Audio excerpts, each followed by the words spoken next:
बीडमध्ये राजकीय गाव गुंडांकडून शेतकऱ्यांना जिवे मारण्याची धमकी देण्यात आली। 138 एकर जमीन बळकावण्याचा गुंडांचा डाव असून जमीन सोडा नाहीतर तुम्हाला संपवू अशा धमक्या दिल्या जात आहेत, असा गंभीर आरोप शिरूर तालुक्यातील दगडवाडीच्या शेतकऱ्यांनी केला। छत्रपती संभाजीनगरच्या हायकोर्टात देखील शेतकऱ्यांच्या बाजूने निर्णय असताना ही जमीन राजकीय गाव गुंडांना बळकवायची आहे, त्यामुळे आता आम्हाला न्याय द्या अशी मागणी शेतकऱ्यांनी केलेली आहे।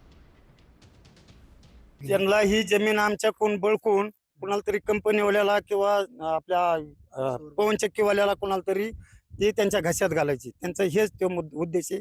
त्यांच्यावर तर जास्त दादागिरी केली तर हे इकडे येणार नाही। ह्या जमीन घेऊन त्यांना कोणाला तरी राजकीय लोकांना विकायची आणि विकून त्यांना त्याचे पैसे घ्यायचे, असं त्याच्यामुळे ते इथं आम्हाला येऊन देत नाही, दहशत करतात, इथं आले की मारहाण करतात आणि ती जमीन अशी बळकली। अशी जमीन त्यांनी जवळजवळ 200 एकर जमीन बळकली। धमकी दिली जाते, वारंवार काही बोलण्याचं ऐकायला येतं, काही मागत येत,